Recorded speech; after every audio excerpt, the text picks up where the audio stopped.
Well, that's fantastic. And I'm so delighted that you all are here. And again, I'd like to thank our speakers from out of town for traveling to present. I really love the presentations this morning. But as they used to say in Monty Python, now for something completely different. So many times folks can work, on these, and we should work on these modifiable risk factors in life that we have control over. But sometimes you can do all the right things and you can still come down with Alzheimer's disease. And so that's important. People who come down with Alzheimer's disease have not done anything wrong. Uh, they have a condition, a medical condition. So today I have an impossible task almost, but I'm going to see. I have faith in you all that we can get your brains up and running. So if everybody's ready for a molecular biology lesson, I'm. I've decided today that I'd really like to talk about what I think is the most interesting new area that we're approaching.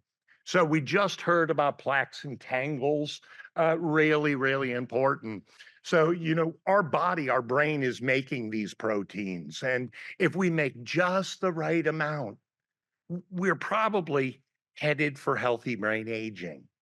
But if we start making too much bad protein or not enough good protein, we run into trouble.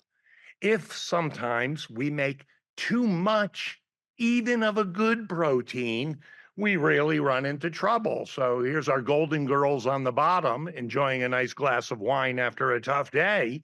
I would pose that maybe there's a little too much of a good thing. So, so we're going to take a look at what I think is the most promising area right now, moving us closer to being better able to prevent, slow, or potentially even reverse Alzheimer's disease. And these are called antisense mRNA strategies. We'll try to see if we can work through that anyway. So I get so excited about this. I tell my wife this is the next breakthrough, and she likes to remind me that even a broken clock is right twice a day. So I may be completely off base with this, but I think not. So here's our molecular biology lesson today. So in the middle panel, in the green box, we can see our DNA. This is our genetic structure. It codes for the proteins that we need to make to have a healthy brain, and somehow that's got to make it to the bottom to that little purple protein so that it becomes a part of our body, hopefully a healthy part of our body. That has to go through a message, a messenger right in the middle. So this is called a messenger RNA, mRNA. Just think messenger. Is there a problem with the messenger? I don't know if you have ever sent out a messenger. I do this all the time to my kids. Go tell your sister, and the message that she gets is not the message that I told them to give. So the message was messed up. And then I have to go back and fix the message so that we're all on the same page in terms of what we're doing as a family. Really, really important. So if that message is not correct, if it's either saying don't make enough of a good protein or start making too much protein, you can run into trouble. Now, fortunately, we have ways to both on the production of good proteins and to turn off the production of proteins that we don't want. So when we think about plaques and tangles building up in the brain, this is happening because some proteins we don't want are being turned on, and some that we do want, but we don't want that much of, are being overproduced and we want to turn them off. So we want to turn some on, we want to turn some off. Very, very important. Does everybody get that? Now, when we have not enough protein, and we want to turn it on, we call that sense. because that makes good sense. I don't have enough of a good protein. Let's make sense out of it. Let's send the messenger to make some sense out of this and fix the system. If we're making too much protein, well, that doesn't make sense. We call that antisense. And we tell the messenger, go back and tell the system not to make that protein. So we've got a messenger, and the messenger can make sense, and we can make more good protein. Or the messenger can say, it doesn't make sense to have that much. Antisense message, stop making the protein. So that's your molecular biology lesson this morning. So when now the quiz, when the DNA wants to make proteins to keep our brains healthy, what carries that signal? What's it called? The messenger, the mRNA. And if we want to make more good protein, what do we call that?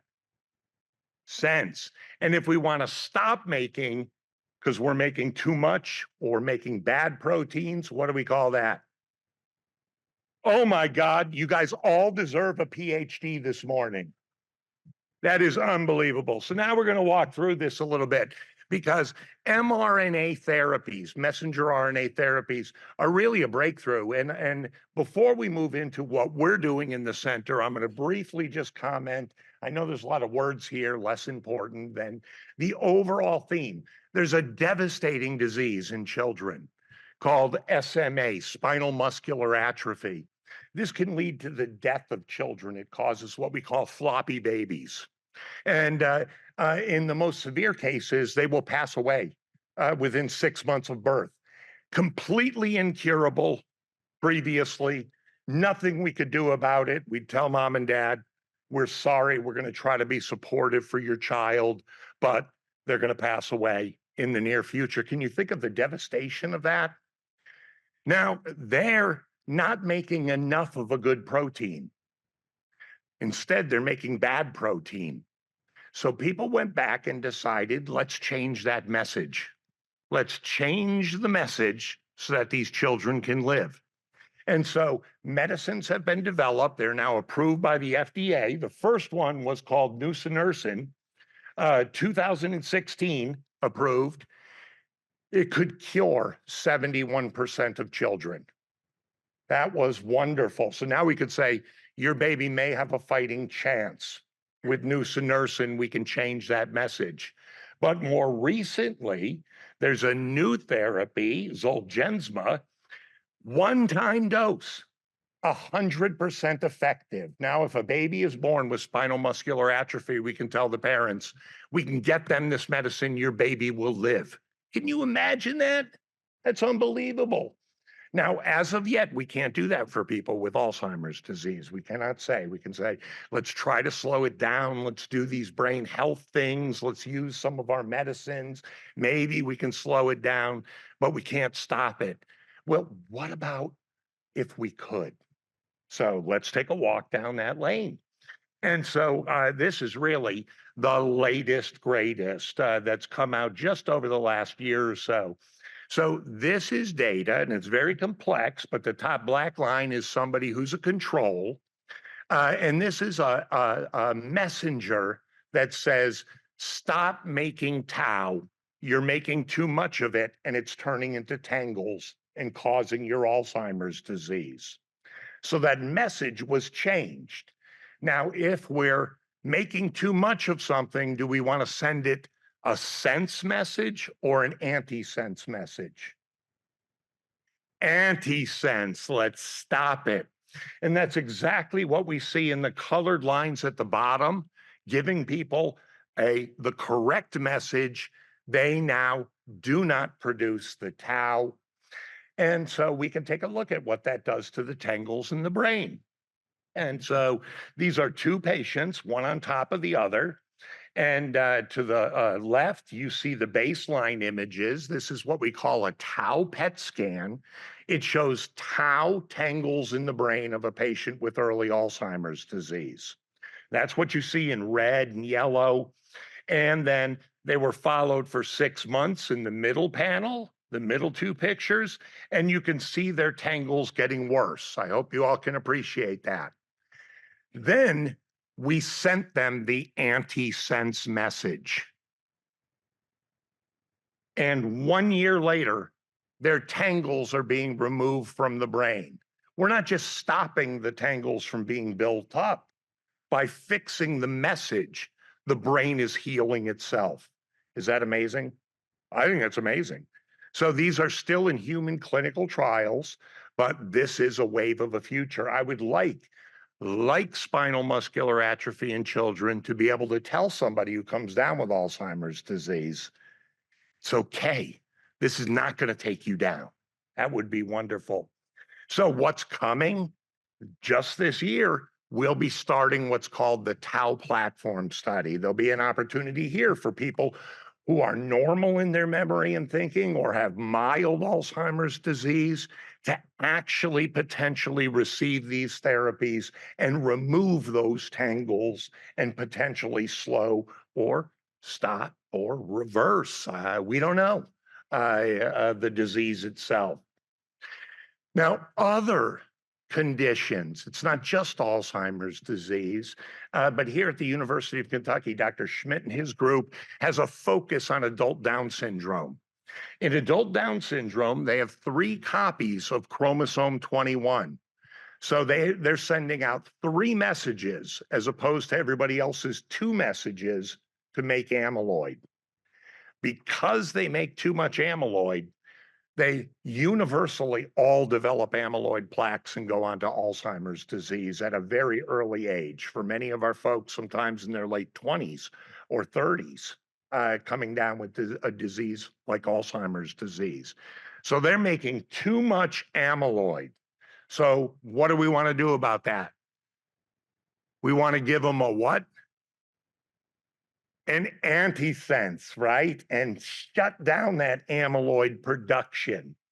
And so Dr. Schmidt and his group is starting up right now along with Dr. Koskin over at the clinic, a clinical trial led by Mike Raffi. There are a few sites across the United States, Kentucky one of them, where we will be offering antisense amyloid therapy for people with adult Down syndrome to potentially stop or prevent future Alzheimer's disease by fixing their message. Isn't that wonderful? I think that's incredible. The other study, an area that we're really interested in, is something called cerebral amyloid angiopathy. So amyloid makes plaques in the brain in Alzheimer's disease, but amyloid can also wrap around your blood vessels. And that gray picture of the brain on the upper far right, there are all sorts of little black dots on it. Those are microscopic hemorrhages in the brain, hundreds of hemorrhages in this person. And every now and then, one of those little hemorrhages can bleed like the bottom right panel and cause a big bleed in the brain. And we see this in our patients all the time. And they come into the hospital with a huge bleed, and we're shipping them off to the nursing home for rehabilitation. Hopefully that will work. And they say, I have cerebral amyloid angiopathy. My amyloid is building up in my blood vessels. How can you treat me? What can you do about this? And up to this point, the answer has been, there's absolutely nothing we can do. Just like what we used to tell the parents of children with spinal muscular atrophy. So if they're making too much amyloid and it's building up and wrapping around the blood vessels, what kind of a message do we want to give them? Antisense, let's turn it off. So studies have been run in the upper right. You'll see people with no message change. And the bottom lines show how we can reduce their amyloid production by sending them the correct antisense message. This study is in startup right now. We'll be treating the first folks in Kentucky for cerebral amyloid angiopathy within the month. So amazing, these 3 cases of what we can do. So I wanted to focus on that one molecular biology lesson, stimulate your brains, and help you prevent your own Alzheimer's by attending this morning, but also to let you know the advances in the field. And they're just growing one after the other. We have many opportunities. We have imaging studies. We have studies that we're working with Dr. DeCarli, cardiovascular risks, what we call diversity CID. We have sleep studies. We have other medicines to slow Alzheimer's. We have vitamin studies to treat Alzheimer's disease. We have healthy eating studies, palliative care using marijuana, believe it or not, in end-stage Alzheimer patients, behavioral approaches, and sleep.